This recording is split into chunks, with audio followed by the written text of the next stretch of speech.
नमस्कार फ्रेंड्स, स्वागत है आप सबका उमा टॉक्स पर। और आज लेके आई हूँ स्टोरी टाइम की कड़ी में दूसरी स्टोरी। तो ये स्टोरी जो है बिहार के एक लड़के का है, मुन्ना, जो एक गांव, बिहार का ही एक गांव सहरिया में रहता है। और ये लड़का 18 साल का है। और ये 18 साल का लड़का अपनी माँ को बहुत ही पहले खो दिया होता है। और उसके पापा, उसके जो पिताजी हैं, वो दारू पीते हैं। और दारू पी के वो 18 साल के बच्चे के ऊपर, उसके पहले से ही उस पर हाथ भी उठाते हैं। और ये जो लड़का है मुन्ना, ये कोई कामकाज नहीं करता, तो लोग, गांव वाले उसको निठल्ला, कामचोर, किस्मत का मारा, इस तरह की बातें उसे करते हैं, जिससे कि वो बहुत खुद भी बहुत तकलीफ़ में रहता है और दुखी रहता है। और वो बहुत बार ये सोचता है कि वो जी ही क्यों रहा है, ईश्वर क्यों नहीं उसे उठा ले जाता। जब हम बहुत तकलीफ़ में होते हैं तो ये थॉट हमारे दिमाग में बार बार आता है। तो एक बार की बात है, होता क्या है कि एक एनजीओ आती है उस गांव में। सहरिया गांव है और उस गांव में एक एनजीओ आती है बाय द नेम ऑफ उड़ान फाउंडेशन। Excuse me. और वो एनजीओ खेल और कला के लिए, वहाँ के पूरी उस गांव के बच्चों के लिए एक स्कूल खोलने वाली थी, जिसमें वो बच्चों को गेम्स, अलग अलग तरह के खेल और आर्ट, उसमें उनको माहिर करेगी। फिर हुआ क्या कि सारे बच्चे इकट्ठे हो गए और मुन्ना सोचा कि उसके काम का कोई चीज़ नहीं है, उसकी ज़िंदगी तो बस यूं ही बीत रही है। और उसने पढ़ाई भी बहुत पहले छोड़ दी थी, शांत बैठा हुआ था। सारे बच्चे इकट्ठे हुए ग्राउंड में, और जो पहला शुरू हुआ गेम्स का, खेल का, वो क्रिकेट था। तो सारे बच्चे खेलने के लिए ग्राउंड में आए और मुन्ना का भी दिल कहीं मचल गया। आखिर था तो वो बच्चा ही। और एक कोने में खड़े होके, चुपचाप खड़े होके देखने लग गया कि बाकी बच्चे क्या कर रहे हैं।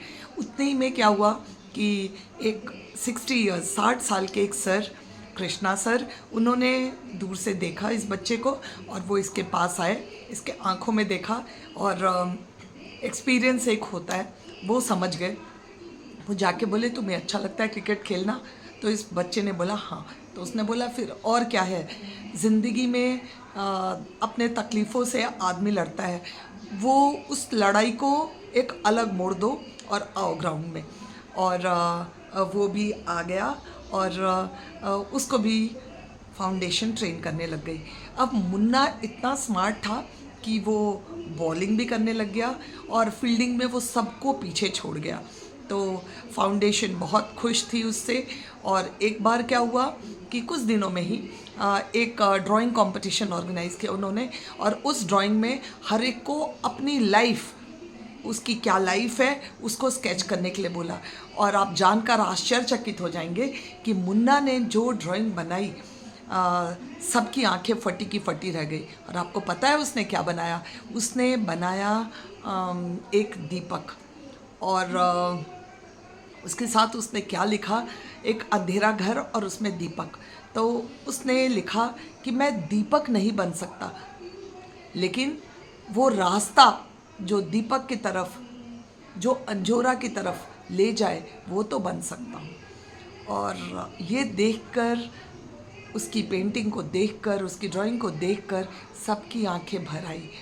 और उस दिन कृष्णा सर ने फाउंडेशन को लेटर लिखी कि इसको फाउंडेशन का चेंज लीडर घोषित किया जाए।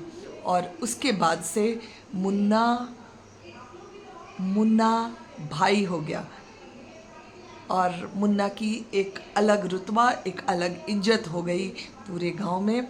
और मुन्ना उसके बाद करीब 300 बच्चों को फ्री ऑफ कॉस्ट पेंटिंग और क्रिकेट दोनों सिखाया। और अपने पापा को अच्छी इलाज करवाई, दारू छुड़वाया। माँ, जो बहुत पहले ही उसे छोड़कर चली गई थी, उसके नाम पे उसने लाइब्रेरी खोला। और एक, ताकि सारे बच्चों के लिए बहुत ही अच्छा हो। तो this is what is the life of Munna. और मुन्ना की ज़िंदगी हम सब के लिए बहुत ही मोटिवेशनल है। और फ्रेंड्स, हम सब की ज़िंदगी में इस तरह से हम हार मान बैठते हैं अपनी ज़िंदगी की तकलीफ़ों से, तो मुन्ना का अगर एग्ज़ाम्पल लेके चलते हैं तो हम कभी हार नहीं मानेंगे। तो फ्रेंड्स, लाइब्रेरी उम्मीद घर बन गई।